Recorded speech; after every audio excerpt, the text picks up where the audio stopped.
Hamilton from Audible Elegance of Cincinnati, Ohio. I have a store located in Montgomery, Ohio, or Cincinnati as some people will refer to it. The store is located on Montgomery Road, across the street from Montgomery Cyclery, a few doors up from the original Montgomery Inn. I write a monthly blog that's on our website, www.audibleelegance.com. And we do work on Facebook and Instagram. I thought I would go back and revisit power strips again.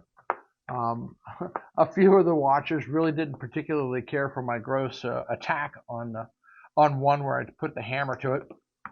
So I thought I'd do it in a more gentlemanly fashion. And we have a less expensive one. It's got actually a decent, power cord itself. But let's show you what's going on inside.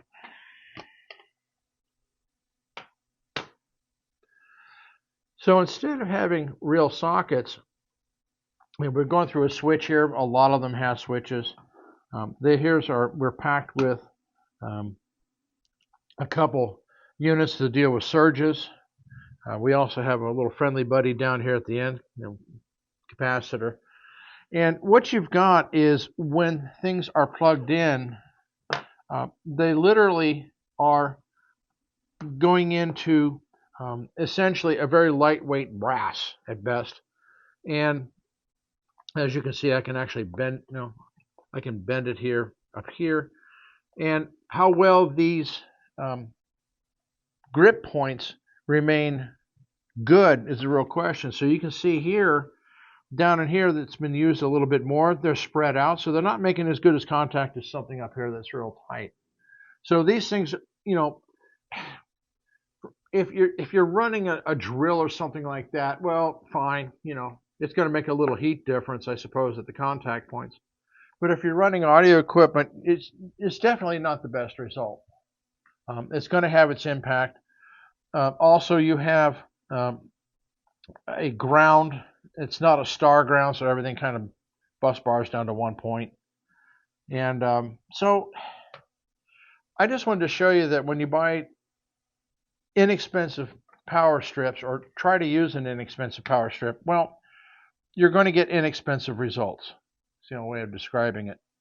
And, these devices have their place, but not everywhere. By the way, when you have power strips like this, we're coming out of the season for people using space heaters, but we are having people now use air conditioners. And you can see that this literally becomes a potential fire hazard. I wound up actually unrolling my hose at home so that I could run over to the apartment building next to where I lived, and I was squirting water through the window as the air conditioner was on fire. And actually, while the landlord wasn't thrilled about the situation of having water all in one of his apartments, he was absolutely thrilled that he still had an apartment building at all. So these things have their place for light stuff, nothing that draws any significant current. And, that's just how they are. But a lot of people make the mistake of assuming that if I can plug one thing into it, I can plug anything into it. So anything with real current draw is really not ideal anyway. I've never known of a power strip, causing a fire for audio equipment, but I have heard the impact that they make on the sound itself. So that's why we don't, recommend them. We much prefer having systems. We keep them here for baseline, like the wire mold.